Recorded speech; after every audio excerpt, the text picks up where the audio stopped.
Hello guys, तर स्वागत आहे तुमचं आपल्या या यूट्यूब चॅनलवरती. मित्रांनो, चॅनलवर नवीन असाल तर चॅनलला सबस्क्राईब नक्की करा आणि अशाच नवनवीन अपडेट्स आपल्या चॅनलवरती पाहत राहा. चला तर मग आपण पाहूयात सुना येती घरा या मालिकेचा आजचा रिव्ह्यू. तर आता इथे श्रीधरची जी काही गर्लफ्रेंड आहे ना, ती आता यांच्या फॅक्टरीमध्ये आलेली आहे. तर आता इथे हा जो श्रीधर आहे ना, तो प्रचंड घाबरलेला असतो. त्याला कळत नसतं की आता काय करू, म्हणजे ही आपण खरं काय आहे ते सांगायला तर इथे आली नाही आहे ना, हा प्रश्न आता त्याला पडलेला असतो. आणि आता राघव तर खुश झालेला असतो. त्याला आता असं वाटत असतं की बरोबर आहे, जर ह्या इथे आल्या आहेत म्हटल्यानंतर आता आपण खरं सांगितल्याशिवाय राहणार नाही. पण आता इथे आप्पा जे आहेत ते आलेले आहेत आणि आप्पा विचारत असतात की श्रीधर ह्या कोण आहेत. तर त्यावेळी आता श्रीधरला कळत नसतं की काय सांगावं. खोटं जर बोललो तर हिला प्रॉब्लेम होईल आणि खरं जर बोललो तर मलाही प्रॉब्लेम होईल आणि आप्पा माझ्यावरती प्रचंड चिडतील. त्याचं काय. तर आता इथे तो काहीच बोलत नाही. तर त्यानंतर इथे शिवनाथ जे आहे ते तिला आतमध्ये बोलवतात आणि त्यावेळी आतमध्ये बोलावल्यानंतर इथे ती सांगू लागते की शिवनाथ जे आहे ते विचारू लागतात की काय तुम्ही काय काम काढलं आमच्या इकडे येण्यास. तर त्यावेळी आता ती सांगू लागते की ते काय आहे ना, आम्ही ऑर्डर मागितली होती, पण आमची ऑर्डर जी आहे ती अजून पोहोचली नाही आणि म्हणूनच मी इथपर्यंत आले. तर त्यावेळी आता इथे शिवनाथ जे आहे ते बोलू लागतात की काय तुम्ही ऑर्डर दिली होती का. तर त्यावेळी आता इथे शिवनाथ तिला नाव विचारू लागतात आणि त्याच नंतर आता इथे ती जी आहे ती नाव सांगण्याला टाळाटाळ करत असते, कारण खरं तर तिने कुठलीच ऑर्डर दिलेली नसते. तर त्यावेळी आता इथे हा जो श्रीधर आहे ना, तो आप्पांना सांगू लागतो की आप्पा तुम्ही काळजीच करू नका, ह्यांची जी काही डिलिव्हरी आहे ना ती पोहोच होईल आणि तसंही मी सगळं लक्ष देतोच आहे की, त्यामुळे तुम्ही काळजी करू नका. तर आप्पा बोलतात की ठीक आहे ठीक आहे, तू लक्ष देच, पण यांनी बघ ना त्यांना इथपर्यंत यावं लागलं, फक्त आपली ऑर्डर त्यांच्यापर्यंत पोहोचली नाही. तर त्याचनंतर आता इथे आप्पा पुन्हा तिला काही प्रश्न विचारू लागतात आणि त्यावेळी आता इथे तिला तिचं नाव वगैरे सगळं काही विचारतात आणि त्याच वेळी आता ही जी काही श्रीधरची गर्लफ्रेंड आहे ती सगळं काही सांगू लागते की हो आम्ही इथे इथे राहतोय. तर त्यावेळी आता इथे ती साताऱ्यामध्ये राहते. तिने सगळं काही सांगितलं आणि त्यांची पेढ्यांची दुकान आहे. तर आता त्या पेढ्यांच्या दुकानाचं नाव देखील तिने सांगितलेलं असतं. तर त्यावेळी आप्पा जे आहे ते तिचं कौतुक करू लागतात की खरंच तुम्ही ना पेढे अप्रतिम बनवता हां, आणि मला जेव्हा कधी पेढे हवे असतील ना, तेव्हा मी 1-2 किलो तिथून येताना घेऊनच येतो. कधीही पेढे न घेता वापस जात नाही. एवढे सुंदर छान बनवतायत तुम्ही पेढे. तर त्यावेळी आता इथे ही जी श्रीधरची गर्लफ्रेंड आहे ना, ती बोलू लागते की हो का, खरंच तुम्हाला एवढे आवडतात पेढे. एवढं जर मला माहिती असते ना, मी येताना 1 किलो तरी आणलेच असते, पण मला एवढं माहिती नव्हतं ना तुमच्याबद्दल. तर त्यावेळी आता आप्पा जे आहे ते बोलतात की ठीक आहे ठीक आहे. तर त्याचनंतर आता इथे श्रीधर जो आहे तो आणखीन असं त्याला असं वाटू लागतं की आप्पाने जर आणखी हिला प्रश्न विचारले तर खूप मोठा प्रॉब्लेम होईल. तर आता इथे राघव जो आहे तो बोलू लागतो की बोला, आत्ताच बोला जे काय खरं आहे ते, कारण आत्ताच वेळ आली आहे तुमच्या प्रेमाबद्दल आपण हे सगळं करण्याची, आणि आत्ता जर कळालं तर आपण ते ॲक्सेप्टही करतील असं राघवला वाटत होतं. पण इकडे हा श्रीधर, त्याला हे कधीच वाटत नव्हतं की आपण हे कळावं आणि आपण हे सांगावं. तर त्याचनंतर आता इथे ती मुलगी जी आहे ती बोलते की चला आता आमची ऑर्डर पोहोच होईल ना. तर त्यावेळी आता इथे शिवनाथ जे आहे ते बोलतात की हो तुम्ही अगदी निश्चिंत राहा, तुमचं काम जे आहे ना ते होईलच. तर त्यानंतर आता इथे ती मुलगी बोलते की ठीक आहे, मग मला आता निघायला हवं. तर त्याचनंतर आता इथे आप्पा जे आहे ते बोलतात की हे बघ श्रीधर, एक काम कर, तू ताईला सोडून ये, म्हणजे कसं त्याही वेळेत पोहोचतील ना. तर त्यावेळी आता श्रीधर जो आहे तो ताई म्हटल्यानंतर त्याचं तोंड जरा वेगळंच होतं आणि इकडे राघवला प्रचंड हसू येतं. राघव त्याच्याकडे पाहून हसत असतो आणि त्याचनंतर आता इथे ही जी मुलगी आहे ना तिला देखील हसायला येत असतं. पण आता श्रीधर बोलतो की चला चला मॅडम तुम्हाला सोडतो. तर असं म्हणून आता ते दोघेही जण एकत्र जाण्यासाठी निघालेले असतात. तर आता शिवनाथ जो आहे तो राघवला बोलतो की राघव, आता ना तुम्ही एक काम करायचं, ती मुलगी असून पहा कशी तिच्या वडिलांच्या व्यवसायात मदत करते आहे. तर आता तुम्हीही आजपासून कामाला लागायचं. एक काम कर, तू माधवला विचार की कसं अकाउंटचं सगळं काही हँडल करतात. तर आता तू आजची आज शिकला पाहिजे असं आप्पा इथे राघवला सांगत असतात. तर आता राघव बोलतो की खरंच आत्ता जाऊ माधव दादाकडे. तर आता इथे शिवनाथ जो आहे तो बोलतो की हो, आत्ता जा माधव दादाकडे आणि शिकून घे ते सगळं काही. तर आता इथे तो बोलतो की ठीक आहे असं म्हणून लगेचच माधव दादाकडे जायला लागतो. तर त्याचनंतर इकडे श्रीधर आणि ही मुलगी दोघेही जण बाहेर जाण्यासाठी निघालेले असतात. श्रीधर तिला ओरडतो, तिला तर बोलतो त्यावेळी की ती तुला सांगू इथे लागते यायची की हे काय बघ गरज श्रीधर, मला होती. पाहण्यासाठी उद्या पाहुणे येणार आहेत आणि जर हे फिक्स झालं तर मी काहीच करू शकणार नाही, कारण एवढ्या दिवस मी काही ना काही बहाणे करत होते. पण आत्ता माझ्याकडे कुठलाही बहाणा उरलेला नाही आहे, त्यामुळे तुलाच काहीतरी करावं लागेल, तेही अगदी लवकरात लवकर. तर त्याच नंतर आता इकडे उमा उमा खिडकीत उभी असते. ती तिचं किचनमध्ये काम करत असते. खरं तर ती भाजी बनवत असते आणि आज पद्माने जे काही केलं, तिला एकही भाजी न घेऊन देता इथून सगळ्या भाज्या घेऊन गेली आणि अनाथाला मिळण्यापेक्षा एखाद्या भिकाऱ्याला मिळालेलं बरं, असं देखील ती म्हणाली होती. हे सगळं ऐकून ना तिला खूप वाईट वाटतं. तरी देखील आता ही उमा त्या पद्माला काहीही बोलत नसते, कारण तिला माहिती आहे की ती आधीपासून कशी आहे. पण आत्ता बोलून काहीच फायदा नसतो. तर त्याचनंतर आता इथे मावशी येते. मावशी आल्यानंतर इथे आता ही जी उमा आहे ना, ती बोलू लागते की मावशी, माझं एक काम करशील का गं प्लीज? तर त्यावेळी मावशी जी आहे ती बोलू लागते की काय गं उमा, काय काम करायचं आहे तुझं? तर त्याचवेळी आता इथे उमा मावशीला सांगू लागते की मावशी, मी ना ही वाटाण्याची उसळ केली आहे. तू एक काम करायचं, पद्माताईला दिसणार नाही अशा पद्धतीने ही वाटाण्याची उसळ आईला नेऊन द्यायची. तर त्यावेळी ती बोलते की ठीक आहे. तर त्याचनंतर इकडे आता तिची आई खिडकीत उभी असते. तिच्या आईला ती सांगत असते की हे बघ, तू काळजी करू नको आणि तू जेवलीस का? तर त्यावेळी ती बोलते की नाही. तर आता इथे उमा जी आहे ती तिला खुणावते की थांब, तू आत्ता जेवू नको, मी तुला भाजी पाठवते. तर त्यावेळी आता इथे ही जी उमाची आई आहे ना, तीही खुश होते आणि त्यानंतर इकडे ही छाया जी आहे ती आता तिच्या आईंसाठी जेवणासाठी ताट घेऊन आलेली असते आणि त्यावेळी तिला दिसते की समोरच्या खिडकीत उमाताई उभ्या आहेत. म्हटल्यानंतर आता आई ज्या आहे त्या काही जेवणार नाही, कारण उमाताईच्या हातची जी काही चव आहे ना, ती आईना प्रचंड आवडत असते. तर त्यावेळी आता इथे छाया जेव्हा बोलत असते आईला की तुम्ही जेवून घ्या, 2 घास खाऊन घ्या. तर त्यावेळी आई जी आहे ती बोलते की हे बघ छाया, तुझ्या ना जेवणाला काही चवच नाही बघ. तर आता इथे छाया बोलते की समोरच्या खिडकीतून असा खमंग वास येतोय आणि मग माझं जेवण कसं खाऊ वाटणार ना तुम्हाला? आणि तसंही हे पहा, मलाही छान स्वयंपाक बनवता येतो हां. तर त्यावेळी आता इथे आई जी आहे ती बोलते की हो गं बाई, तुला हे सगळं काही येतं. दे, माझ्या हातात दे ते ताट आणि जा एकदाची. तर असं बोलल्यानंतर ती जी छाया आहे ना, ती तिथून जाते आणि त्यानंतर ही जी आई आहे ना उमाची, ती उमाकडेच पाहत असते. तर उमा जी आहे ती पाहते आहे की भाजी झाली की नाही. तर त्याचनंतर आता उमाने एका वाटीमध्ये ती भाजी भरली आहे आणि मावशीला सांगितलं आहे की गुपचूप पद्मताईला न पाहता ही भाजी तू आईला द्यायची आहेस मावशी. तर आता इथे मावशी जी आहे ती बोलते की पण पद्माताई, जर तिने पाहिलं तर किती मोठा राडा होईल. तर आता इथे उमा जी आहे ती बोलते की मावशी, तू एवढंही नाही करू शकत का गं? प्लीज जा ना, लपून छपून घेऊन जा ना ही भाजी. तर आता इथे ती जी मावशी आहे ना ती बोलते की ठीक आहे बाई उमा, मला तसंही हे काम करावंच लागेल. तर त्यानंतर आता इथे ही जी मावशी आहे ना, ती आता पद्माच्या घरी आलेली असते आणि अगदी लपून छपून आलेली असते. तर त्याचनंतर इथे तिची आई तिची वाट पाहत उभी असते. कधी एकदा माझ्या उमाच्या हातची मला वाटाण्याची उसळ खायला मिळेल असं तिला झालेलं असतं. जेव्हा ती वाटी तिच्या हातात पडते, त्यावेळी तिने लगेचच आता त्या भाजीचा वास घेतलेला आहे आणि तिला त्या भाजीचा खमंग वास येत असतो. ती भाजी पाहून आणि उमाला आनंदी पाहून ती खूप खुश होते आणि ती उमाला बोलू लागते की आता मी जेवण करते. तर आता इथे उमा जी आहे ती बोलते की ठीक आहे, तू आता पोटभर जेव. असं म्हणत आता उमाची आई जी आहे ती आता इथेच सोफ्यावर बसून जेवू लागते. तर आता ही जेवत असताना तिचं प्रचंड मन लावून जेवणं ह्याला छायाला दिसत असतं.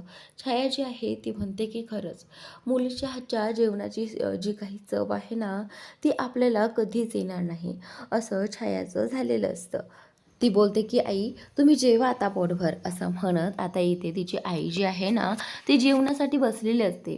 तर तिने एक घास खाल्लेला असतो तेवढ्यातच तिकडनं पद्मा येते आणि पद्मा आल्यानंतर पद्माचं लक्ष ताटावरती पडतं. पद्मा छायाला आवाज देते आणि छाया ही धावत पळत तिथे तिथे पोहोचते. त्यावेळी पद्मा तिला जाब विचारू लागते की मला सांग काल आपण एवढ्या पूर्ण त्या हातगाडीभरती भाज्या घेतल्या, मग त्या भाज्या कुठे आहेत? तू ही पांढऱ्या वाटाण्याची भाजी केलीच कशी काय? तुला तर माहिती आहे ती भाजी मला अजिबात आवडत नाही.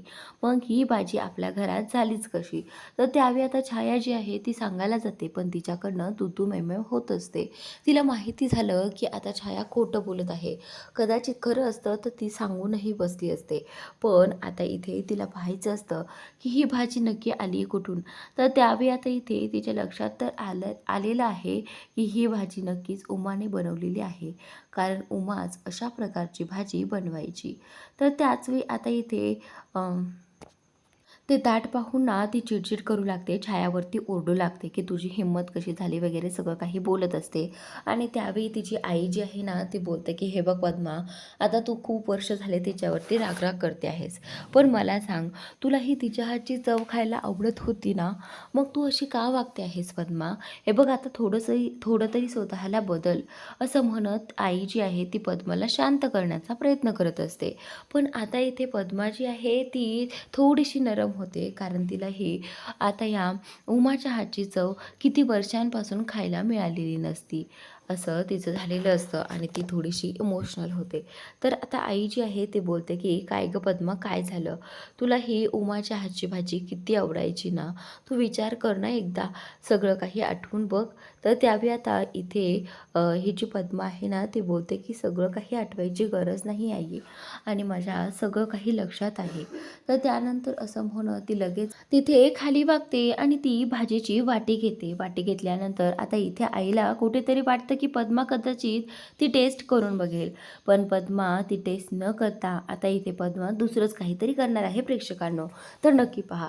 इथे आता ही जी पद्मा आहे ना ती लगेचच वाटी घेते आणि वाटी घेतल्यानंतर आता ती म्हणत असते की ही जी भाजी आहे ना, जी उमाने बनवली आहे ती या घरात होती आणि तिने या घरचं मीठ खाल्लं होतं.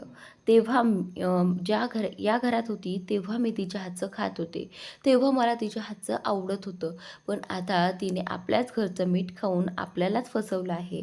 तिने त्या अनाथाचा हात धरून आपल्याला खूप मोठा हे दिलं आहे, फसवणूक दिली आहे. त्यामुळे मी कधीही तिला माफ करू शकत नाही.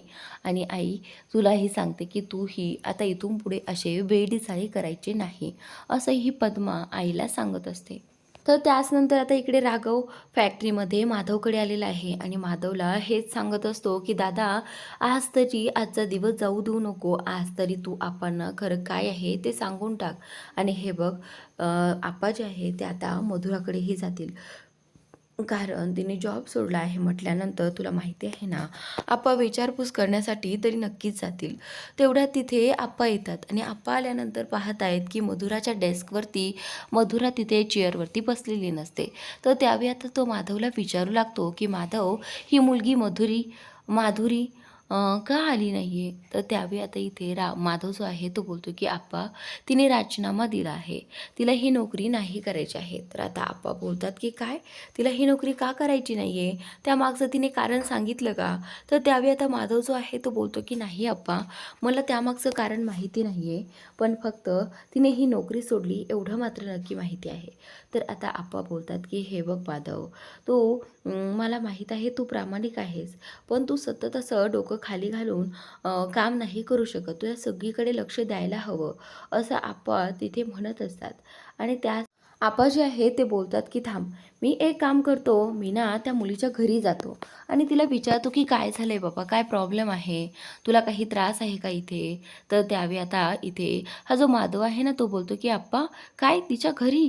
तर तेवढ्यातच राघव बोलतो की हो आप्पा, तिच्या घरी जायलाच हवं आणि तसंही मला तिचं घर माहिती आहे, चला मी येतो तुमच्याबरोबर. तर त्यावेळी आता आप्पा राघवला विचारू लागतात की राघव, तुला कसं काय तिचं घर माहिती? तर त्यावेळी आता इथे हा राघव जो आहे तो बोलतो की आप्पा, ते काय आहे ना, त्यांना काम करून झाल्यानंतर एकदा दोनदा खूप उशीर झाला होता आणि मग त्यांना मी माझ्या बाईकवरती सोडलं होतं त्यांच्या घरी. आणि त्याचमुळे मला त्यांचं घर माहिती आहे. तर त्या आप्पा बोलतात की ठीक आहे, चल तू मग माझ्याबरोबर, असं म्हणत आता इथे राघव आप्पांबरोबर चाललेला असतो. शेवटी जाताना आप्पा माधवला सांगतात की माधव, तू आता सगळीकडे लक्ष द्यायला हवंस. कोण का नाही आलं, का नाही, हे विचारण्याची जबाबदारी तुझी आहे माधव, समजलं तुला? आता इथून पुढे लक्ष ठेवत जा. तर आता इथे राघव जो आहे तो माधवकडे रागाने पाहतो, कारण आज देखील माधव दादाने हे सगळं आप्पांना सांगायला हवं होतं, असंच राघवला वाटत होतं.